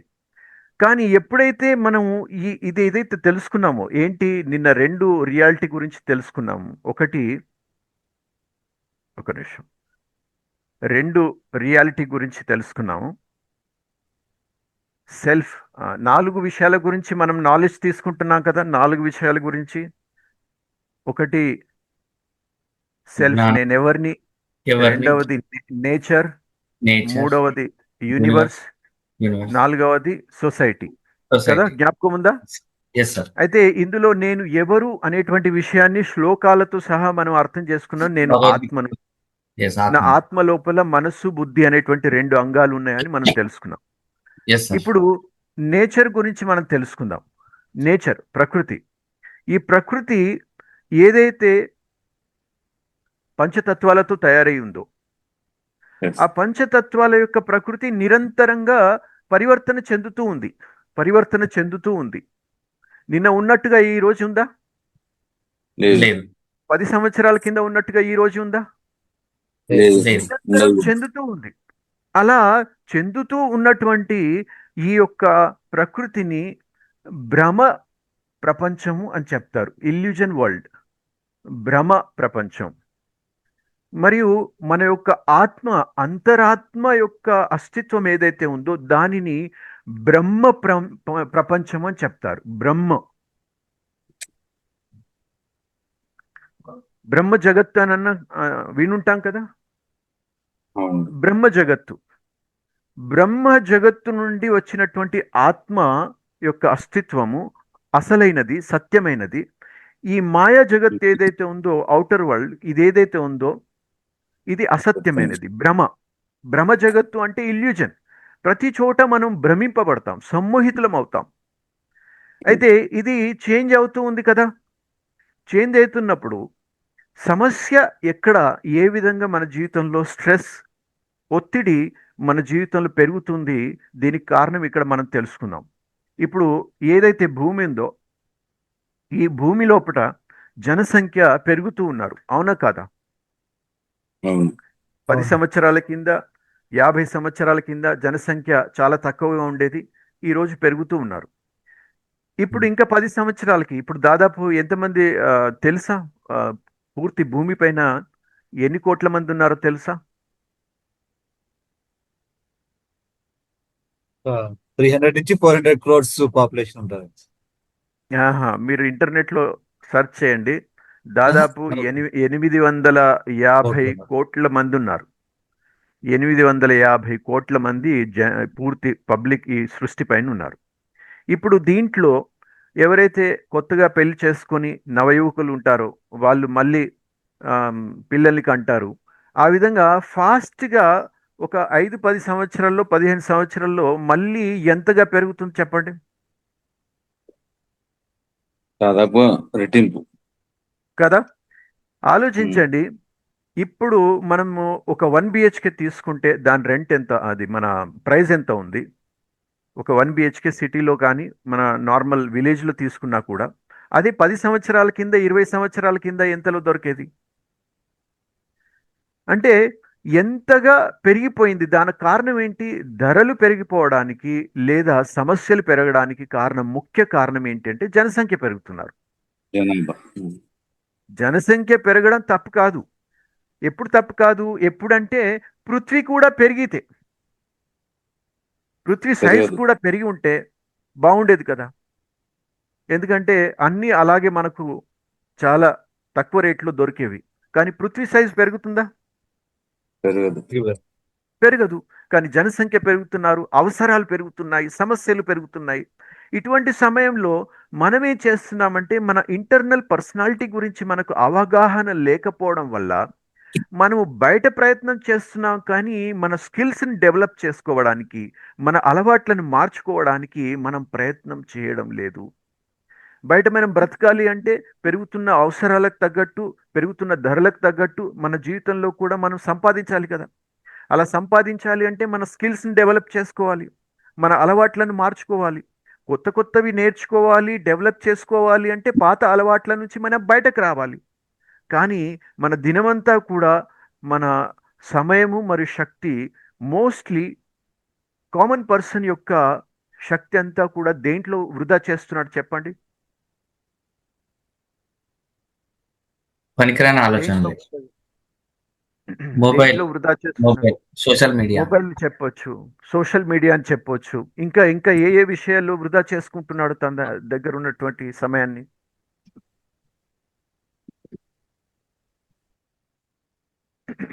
చెప్పండి. తన దగ్గర ఉన్నటువంటి సమయాన్ని ఇంకా ఏ విషయాల్లో వృధా చేసుకుంటున్నాడు? సోషల్ మీడియా మనం చెప్తున్నాం, వాట్సాప్ చెప్తున్నాం, ఇంకా భూతకాలపు అనుభవాలను ఆలోచిస్తూ నా జీవితంలో ఇలా ఎందుకు జరిగింది, ఇలా జరగకపోతే బాగుండేది, నేను ఇలా తప్పు చేశాను అనేటువంటి పాతకాలపు విషయాలను ఇప్పటికీ విడిచిపెట్టడానికి సిద్ధంగా లేడు. లేదు. అదేవిధంగా ఎవరైనా ఏ మనిషి అయినా కూడా మనల్ని అవమానించారు లేదా మాట అన్నారు, ఆ విషయాలను మనసులో పెట్టుకొని బాధపడుతూ తన యొక్క శక్తిని అంతా కూడా నాశనం చేసుకుంటున్నాడు. అదేవిధంగా భవిష్యత్తు ఏమవుతుందో, ఎలా ఉంటామో అనేటువంటి ఎంగ్జైటీలో ఆ సమయం అంతా కూడా మన ఎనర్జీ అంతా కూడా నష్టపరుచుకుంటున్నాడు. సో ఏం జరుగుతుంది అంటే సమయానికి తగ్గట్టుగా, పరిస్థితులకు తగ్గట్టుగా తన బుద్ధిని, వివేకాన్ని ఉపయోగించుకుంటే, తన స్కిల్స్ని డెవలప్ చేసుకుంటే, తనను తాను అప్డేట్ చేసుకుంటే ఒత్తిడి అనేటువంటిది ఉండదు, స్ట్రెస్ అనేటువంటిది ఉండదు. కాకపోతే ఏమైపోతుంది, ఇవన్నీ అర్థం చేసుకోవాలి, ఇవన్నీ చెయ్యాలి అంటే మొదట తనను తాను అర్థం చేసుకోవాలి కదా.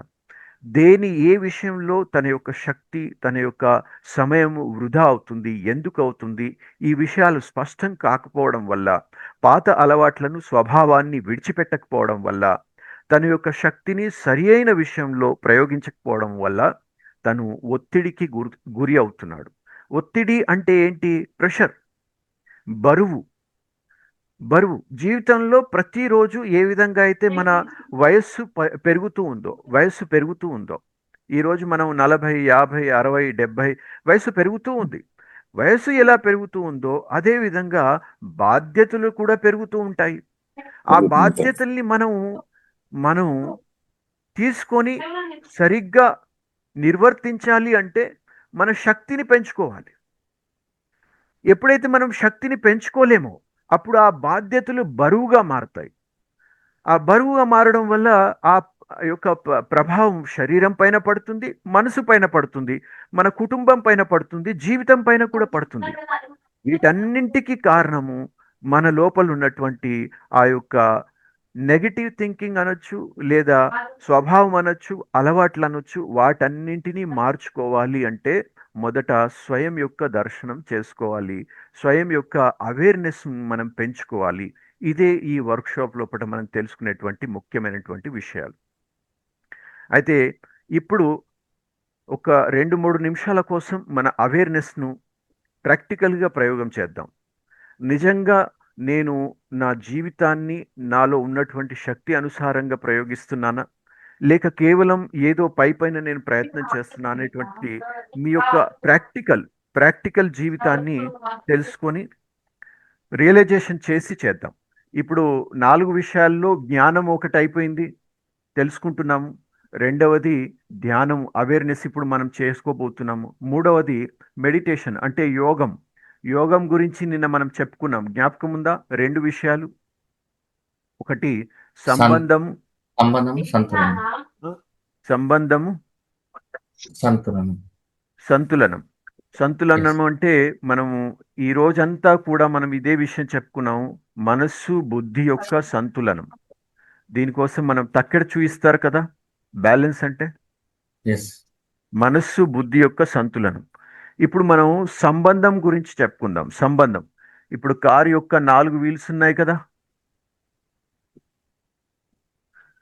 సంబంధం, స్ట్రెస్ని జయించాలి. స్ట్రెస్ అంటే ఒత్తిడి. స్ట్రెస్ అంటే ఏంటి? ఒత్తిడి. ఒత్తిడిని జయించాలి అంటే శక్తి కావాలి. శక్తి ఎక్కడి నుంచి వస్తుంది? ఎక్కడి నుంచి అయితే మనకు ఆ శక్తి పొందుతామో ఆ యొక్క పవర్ స్టేషన్ నుంచి మనము శక్తిని పొందవచ్చు. ఇప్పుడు మీ ఇంట్లో ఫ్యాన్ తిరుగుతూ ఉంది. ఆ ఫ్యాన్ తిరుగుతూ ఉన్నప్పుడు అక్కడ నుంచి కనెక్ట్ అయినటువంటి వైర్ని మధ్యలో కట్ చేసామనుకోండి, ఏమవుద్ది? ఆగిపోతుంది. ఆగిపోతుంది కదా. అదే విధంగా మనం 4 విషయాల నుంచి డిస్కనెక్ట్ అయిపోయి ఉన్నాం చాలా జన్మల నుండి. 4 విషయాల నుంచి మనకు మొట్టమొదట శక్తి దొరుకుతుంది. ఎక్కడి నుంచి అంటే మన అంతరాత్మతో. మొట్టమొదటి శక్తి. యోగం యొక్క అర్థం ఏంటి? సంబంధం, కనెక్షన్. యోగం యొక్క అర్థం ఏంటి? సంబంధం, కనెక్షన్.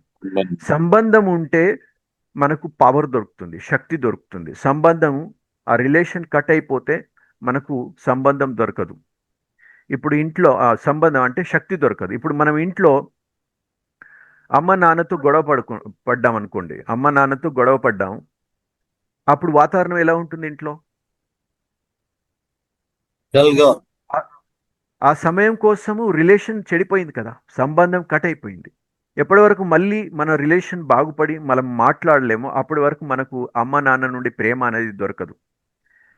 ఆ ప్రేమ దొరికినప్పుడు మనం ఎంత సంతోషంతో, ఎంత ఎనర్జెటిక్గా ఫీల్ అవుతాం. అదేవిధంగా మనకు మన జీవితంలో 4 విషయాల నుండి 4 సోర్స్ ఉన్నాయి, ఎనర్జీ సోర్స్. ఆ సోర్స్ నుండి మనకు శక్తి దొరకాలి. ఆ శక్తి దొరికినప్పుడు మనం ఎంత శక్తివంతులం అవుతాం అంటే జీవితంలో ఎటువంటి బాధ్యతలు ఉన్నా కూడా వాటిని నిర్వర్తించడానికి మనం ముందుకు రాగలుగుతాం. ఎప్పుడైతే ఆ శక్తి క్షీణిస్తుందో అప్పుడు ఏమవుతుంది అంటే ఆ బాధ్యతలు బరువుగా అయిపోతాయి. వాటిని నిర్వర్తించేటువంటి ఆ శక్తి మనలో ఎప్పటికీ ఉండదనమాట. అవి 4 విషయాలు ఉన్నాయి. ఒకటేంటి? మన అంతరాత్మ. మన సంబంధం మొట్టమొదట మన అంతరాత్మతో ప్యూర్గా ఉండాలి, పూర్తి నిజాయితీతో ఉండాలి. రెండవది మన ప్రకృతి, ఏదైతే ఈ శరీరం ఉందో ఇది చాలా అమూల్యమైనటువంటి సంపద. ప్రకృతి మొదట ఆత్మ, రెండవది ప్రకృతి, మూడవది యూనివర్స్, బ్రహ్మాండం. మనము దాన్ని దేవుడు అనొచ్చు, లేదా విశ్వం అనొచ్చు, లేదా ప్రాణశక్తి అనొచ్చు, బ్రహ్మాండం అనొచ్చు. నాలుగవది రిలేషన్షిప్. మనతో ఉన్న వాళ్ళందరితో కూడా ఏ విధమైనటువంటి రిలేషన్షిప్ ఉంది? దీంట్లో 4 సంబంధాలు. ఈ 4 సంబంధాలను ఎవరైతే అర్థం చేసుకొని సరిగ్గా వాటిని నిభాయిస్తారో, వాటిని చాలా బాగా వ్యవహరిస్తారో వాటిలో, అప్పుడే వాళ్ళకి ఆ యొక్క శక్తి వస్తుంది. శక్తి రావడం వల్ల బాధ్యతలను మనము సరిగ్గా నిర్వర్తించగలుగుతాము. తద్వారా జీవితంలో ఒత్తిడి అనేది పూర్తిగా సమాప్తమైపోతుంది. మానసిక ఒత్తిడి ఎప్పుడైతే సమాప్తం అవుతుందో అప్పుడు శారీరక రోగాలు కూడా పూర్తిగా నయమవుతాయి. దానికోసం రేపటి సెషన్లో మనం ఈ 4 గురించి చెప్పుకోబోతున్నాము. సొంతం మనతో మనం యోగం ఏ విధంగా చేసుకోవాలి, మరియు మన శరీరంతో యోగం ఎలా చేసుకోవాలి, మరియు మన ఈశ్వరుడు, భగవంతుడు, విశ్వము, బ్రహ్మాండం, దేవునితో ఎలా యోగం చేసుకోవాలి, అదేవిధంగా మన రిలేషన్షిప్తో మన సంబంధాలను ఏ విధంగా మెరుగుపరుచుకోవాలి, వాటి గురించి మనం చెప్పుకోబోతున్నాం. ఇప్పుడు 2-3 నిమిషాల కోసం ధ్యానం ఎలా చేయాలో, దాని గురించి ప్రాక్టికల్గా చేసి ఆ తర్వాత సెషన్ పూర్తి చేద్దాం. మీరు ఎక్కడైతే కూర్చొని ఉన్నారో బ్యాక్ స్ట్రైట్గా పెట్టి కూర్చోండి. ఈ అభ్యాసాన్ని మీరు చాలా బాగా చెయ్యాలి అంటే వెన్నుముక స్ట్రైట్గా ఉంచుకోవాలి. వెన్నుముక స్ట్రైట్గా ఉంటేనే మీ బుద్ధి మరియు మనస్సు మీ నియంత్రణలోకి వస్తాయి. మనస్సు బుద్ధి నియంత్రణలోకి వచ్చాయి అంటే జీవితం నియంత్రణలోకి వస్తుంది. సో కేవలం ఒక 2-3 నిమిషాల కోసమే మనం ఈ అభ్యాసం చేయబోతున్నాము. బ్యాక్ స్ట్రైట్గా పెట్టుకొని వెన్నుముక స్ట్రైట్గా పెట్టుకొని కూర్చున్నారు.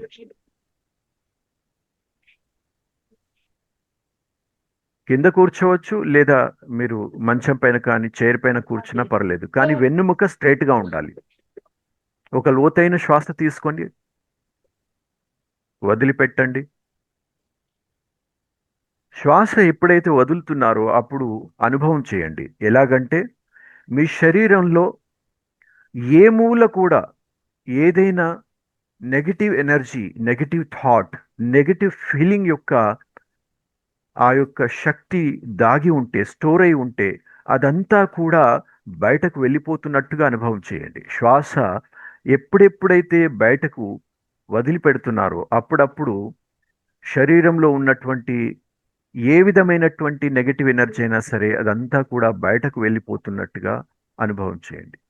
స్ట్రెస్, ఒత్తిడి, భయము, కోపము, ద్వేషము, అసూయ, ఏ విధమైనటువంటి నెగటివ్ ఎనర్జీ అయినా సరే అదంతా కూడా బయటకు వెళ్ళిపోతుంది. ఎప్పుడైతే మీరు శ్వాస తీసుకుంటున్నారో అప్పుడు ఈ సృష్టిలో ఉన్నటువంటి సకారాత్మక ఊర్జ, పాజిటివ్ ఎనర్జీ ఏదైతే ఉందో అదంతా కూడా మీరు శ్వాసల ద్వారా ఆకర్షిస్తున్నారు, మీ లోపల నింపుకుంటున్నారు. అనుభవం చేయండి. ఎప్పుడైతే మీరు శ్వాస తీసుకుంటున్నారో ఈ సృష్టిలో ఉన్నటువంటి పాజిటివ్ ఎనర్జీ అంతా కూడా మీరు మీలో నింపుకుంటున్నారు. అనుభవం చేయండి.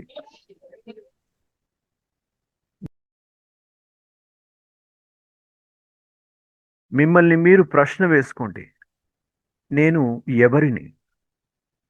కనిపించే ఈ శరీరాన్న, భౌతికంగా కనిపించే ఆ శరీరాన్న, కాళ్ళు, చేతులు, పొట్ట, హృదయము, భుజాలు, శిరస్సు, కనిపించే ఈ శరీరం నేనా, లేక ఈ శరీరంలో ఉన్నటువంటి ఒక అద్భుతమైనటువంటి దైవీయ శక్తినా? ఈ శరీరాన్ని నియంత్రించే మరియు ఈ శరీరం ద్వారా కర్మలు చేసేటువంటి ఒక అద్వితీయ శక్తిని, అద్వైత శక్తిని నేను ఆత్మని. నుదుటి మధ్య మనస్సుని ఏకాగ్రం చేసి ఒక జ్యోతి స్వరూపంలో నుదుటి మధ్య ఎక్కడైతే మనం తిలకం పెట్టుకుంటామో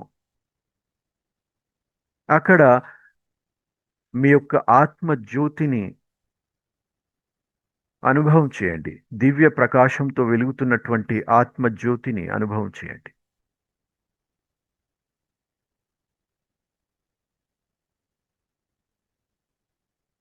ఈ భౌతిక శరీరం మీరు కాదు. ఈ శరీరాన్ని నడిపించే, అనగా ఈ ప్రకృతిని నియంత్రించే అనంత శక్తితో ఉన్నటువంటి మీరు ఒక చైతన్య జ్యోతి ఆత్మ. మీలో అనంత శక్తి ఉంది. కానీ ఎప్పుడైతే మిమ్మల్ని మీరు మరిచిపోయారో అప్పుడు మిమ్మల్ని మీరు ఒక వ్యక్తిగా, సాధారణ మనిషిలా జీవిస్తున్నప్పుడు ఏ విధమైనటువంటి జీవిత ప్రవాహంలో కొట్టుకుపోతూ ఉన్నారో ఆలోచించండి. ఈ జ్ఞానము గత 3-4 రోజుల నుండి ఏదైతే దొరుకుతుందో, ఈ జ్ఞానము దొరకక ముందు మన జీవన శైలి ఎలా ఉండేదో ఒక్కసారి ఆలోచించండి. మన అలవాట్లు, మన సంస్కారాలు ఎలా ఉండేవో ఒక్కసారి ఆలోచించండి.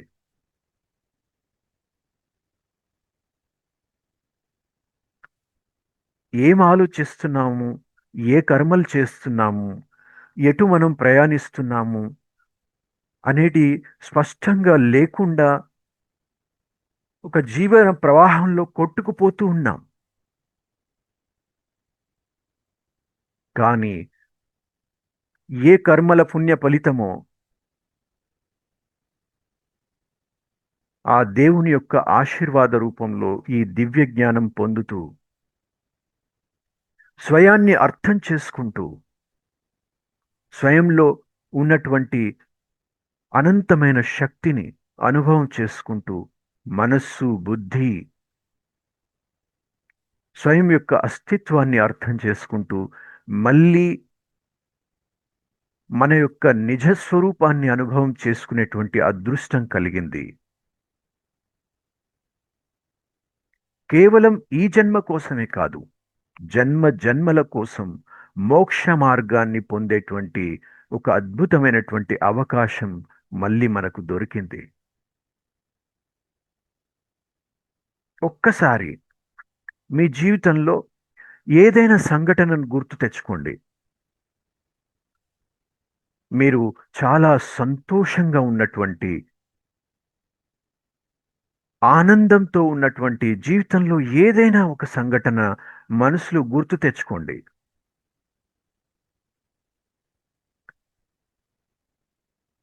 మీ ఇంట్లో ఎవరైనా చిన్న పాప జన్మ తీసుకున్నప్పుడు, లేదైనా ఒక మంచి ఫంక్షన్ జరిగినప్పుడు ఆనందమైన వాతావరణం, సంతోషమైనటువంటి వాతావరణం అనుభవం చేయండి మీ హృదయంలో. ఎప్పుడైతే మన హృదయం ప్రేమ భావంతో, దయాభావంతో నిండిపోతుందో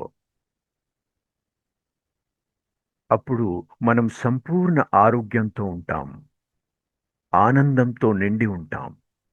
మన మాటలు, మన చేతలు, మన దృష్టి, మన ఆలోచనలన్నీ కూడా మన చుట్టూ ప్రేమమయ, ఆనందమైనటువంటి వాతావరణాన్ని నిర్మిస్తాయి. ఆత్మస్వరూపంలో సతచిత్ ఆనంద స్వరూపమైనటువంటి మనమే నిజమైన ఆనందాన్ని, మనమే నిజమైనటువంటి ప్రేమ స్వరూపులము. ఆ ప్రేమను, ఆనందాన్ని బయట వెతకవలసిన అవసరం లేదు. మన నుదటే వెలుగుతున్న ఆత్మస్వరూపమే ప్రేమ స్వరూపం, ఆనంద స్వరూపం, జ్ఞానస్వరూపము, శాంత స్వరూపం, పరమాత్మని స్వరూపం. ఇక నుండి ఆ ఆత్మజ్యోతి నిరంతరంగా వెలుగుతూ ఉండాలి. ఏ ఆలోచన వచ్చినా కూడా అది మన యొక్క కళ్యాణం మరియు ఇతరులకు కళ్యాణం చేసే విధంగా, మనకు మంచి చేసి ఇతరులకు కూడా మంచి చేసే విధంగా ఉండాలి. మనకు సుఖాన్ని ఇస్తూ ఇతరులకు కూడా సుఖాన్ని పంచే విధంగా ఉండాలి. మీరు ఎవరినైతే దైవంగా నమ్ముతారో, కొలుస్తారో వారిని మీ ఎదుటే అనుభవం చేసుకోండి. సాక్షాత్తు మీరు ఎవరినైతే దైవంగా కొలుస్తారో, నమ్ముతారో వారిని మీ ఎదుట అనుభవం చేసుకోండి. వారి యొక్క 2 చేతులు మీ శిరస్సు పైన ఉన్నట్లుగా అనుభవం చేస్తూ ఆశీర్వాదం తీసుకోండి. మీరు సంపూర్ణ ఆరోగ్యంతో నిండుకున్నారు. మీరు సంపూర్ణ దివ్య జ్ఞానంతో నిండుకున్నారు. దివ్య ఆశీస్సులతో నిండుకున్నారు. మనస్ఫూర్తిగా 2 చేతులను నెమ్మదిగా పైకి తీసుకొచ్చి నమస్కరిస్తూ మనస్ఫూర్తిగా భగవంతుని యొక్క దివ్య జ్ఞానానికి, దివ్య ఆశీస్సులకు, దివ్య శక్తులకు ధన్యవాదాలు చెప్పండి. మరియు ఈ సృష్టిలో ఉన్న వారందరి కోసం కూడా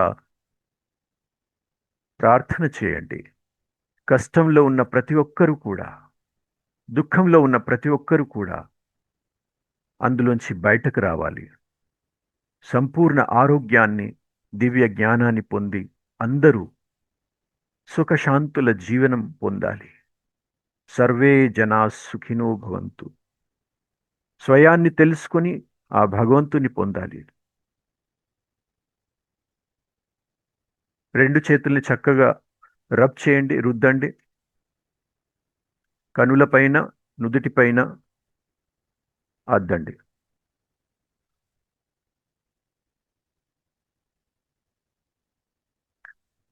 దైవ స్వరూపులైనటువంటి మీ అందరికీ కూడా మనస్ఫూర్తిగా ధన్యవాదాలు. మీ అత్యంత విలువైనటువంటి సమయాన్ని వెచ్చించి ఈ సెషన్లో వచ్చినందుకు మళ్ళీ మళ్ళీ ధన్యవాదాలు, శతకోటి వందనాలు. చివరిగా మీ వద్ద ఒక 2-3 నిమిషాల సమయం ఉంటే తప్పకుండా ఈరోజు మనం ఏం నేర్చుకున్నాము కేవలం 1-2 విషయాల్లో ముఖ్యమైనటువంటి విషయాలు రిపీట్ చేయవచ్చు సమయం ఉన్నవాళ్ళు, లేదంటే మీరు సెషన్ నుండి బయటకు వెళ్ళొచ్చు. మనం ఇక్కడ డైలీ ఏం చేస్తున్నాం అంటే సార్, మన మనసుకి మనకు అవసరం లేని విషయాలను ఎక్కువ ఫీడ్ ఇస్తున్నాం సార్. మనకి మన ఏదైతే శక్తిని, అవసరం లేదో సమయాన్ని వ్యర్థపరుచుకుంటున్నాం. వ్యర్థపరుస్తున్నాం. మనకు అవసరం లేని విషయాలకి ఎక్కువ ఇంపార్టెన్స్ ఇస్తున్నాం. ఏది నాకు ఇప్పుడు ఉందో మీరు చెప్తే నాకు ఏది ఒక్కటి ఉందో దాన్ని గుర్తుకొచ్చింది సార్. ఉపయోగించుకోవట్లేదు, ఏది లేదో దాని అంతే. గురించి బాధపడుతున్నాం, ఏడుస్తున్నాం. ఆ, ఉన్నదాన్ని వాడుకోవట్లేదు, లేని దానికోసం ప్రాకులాడుతున్నాం. ఇక్కడ ఇంకొకటి అర్థమైంది. భాగవతంలో శుకబ్రహ్మ పాలు పితికినంత సమయం కూడా ఒక దగ్గర ఎందుకు ఉండడు అంటే, అక్కడ ఆ ఆవాస దోషాలు ఆయనకి ఎక్కడ అంటుకుంటాయో అని చెప్పి ఆయన అక్కడ ఉండలేడు. సో ఆ టైం ఆయన ఎందుకు ఉండలేడు అంటే, ఇవన్నీ నా మనసుకి నేను ఇక్కడికి ఎందుకు వస్తాను అని చెప్పేసి ఆయన అందుకే అక్కడ ఉండలేడు అనే విషయం నాకు ఇవాళ అర్థమైంది సార్. Great great. ఎందుకు అంటే చాలా సంతోషం. ఆ ఆలోచనలు ఆయన మనసులోకి వెళ్ళి ఆయన పొందాల్సిన దాన్ని పొడగొట్టుకుంటున్నాడు అని చెప్పి ఆయన అక్కడ ఉండలేడు. కదా. అక్కడనే మళ్ళీ పరీక్షిత్తు కోసం 7 రోజులు ఎందుకున్నాడు అంటే, పరీక్షిత్ మహారాజుకు నిజం తెలియాలి అనే ఉద్దేశంతో అక్కడ ఉన్నాడు. అంటే ఏది ఇన్ని రోజులు చేసినా కూడా దాంట్లో ప్రయోజనం. సో అది నాకు ఇన్ని రోజులకు అర్థమైంది సార్, ఆ విషయం మాత్రం. చాలా సంతోషం, అద్భుతం. ఎస్, ఇంకా ఎవరు? శంకర్ గారు.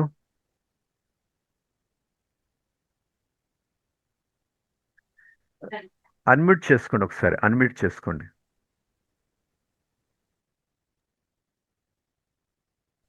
Yes please. ప్రాపంచిక విషయాల పట్ల తక్కువ టైం అంటే తక్కువ టైం అంటే మనకు ఉన్నటువంటి టైంలో కేటాయిస్తూ మనం ఎవరు ఇందాక చెప్పినట్టుగా ఆత్మజ్ఞానం వైపు ముందుకెళ్తే మనం ఎవరు, మనకు మోక్ష మార్గం ఏంటి అనే విషయాల పట్ల స్పష్టంగా ముందుకెళ్ళే అవకాశం ఉన్నదండి. ప్రాపంచిక విషయాల గురించి ఆలోచించాలి మరియు బాధ్యతల్ని తప్పకుండా నిర్వర్తించాలి.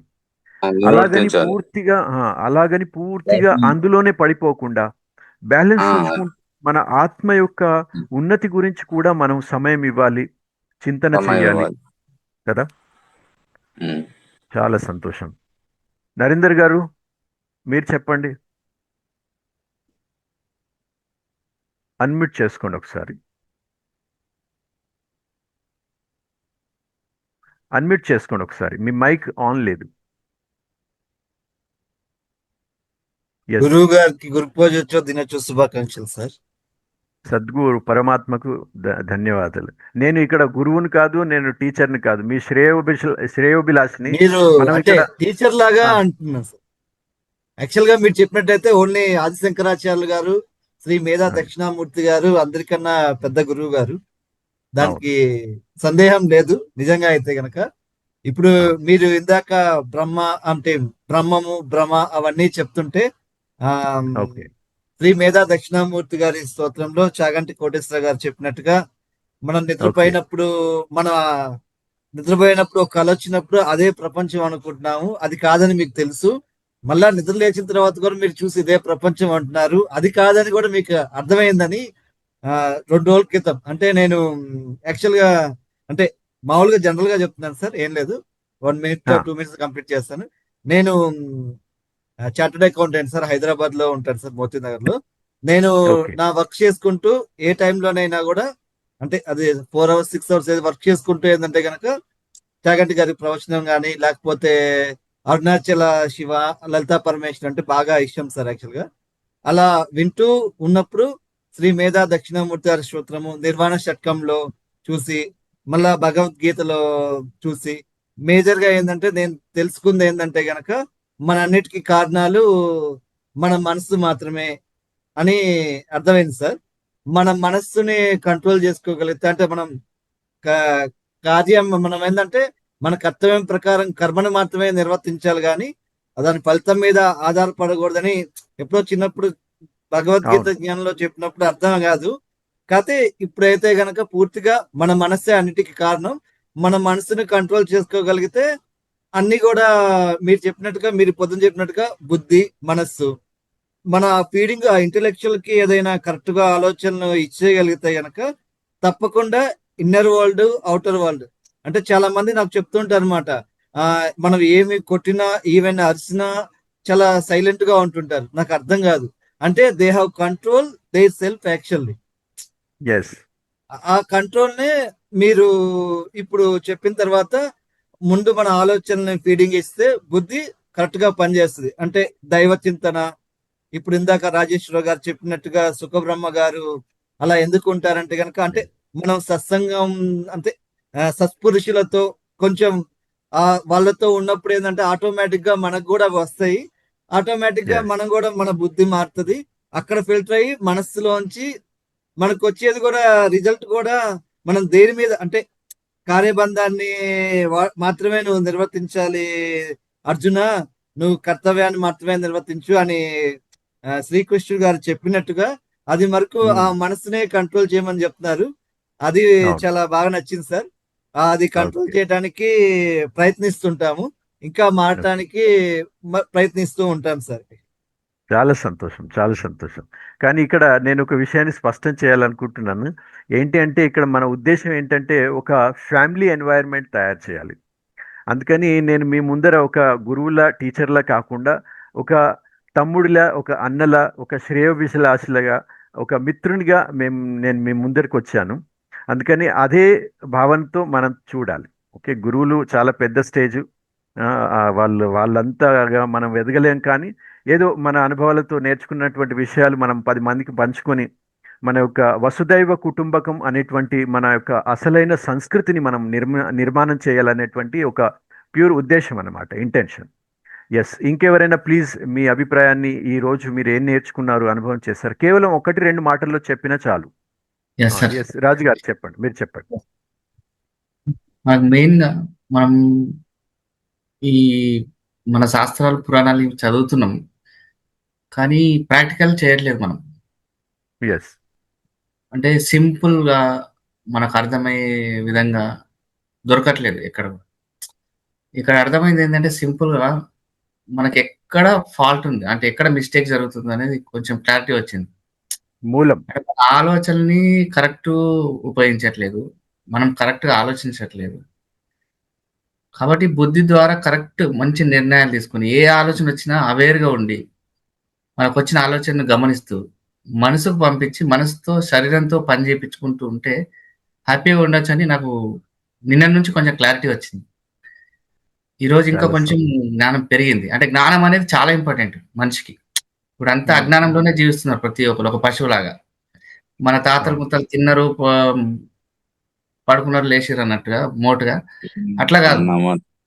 ఆ అట్లా కాకుండా అదేదో డైలాగ్ ఉంది కదా. జ్ఞానం ఇంపార్టెంట్. జ్ఞానం కావాలి.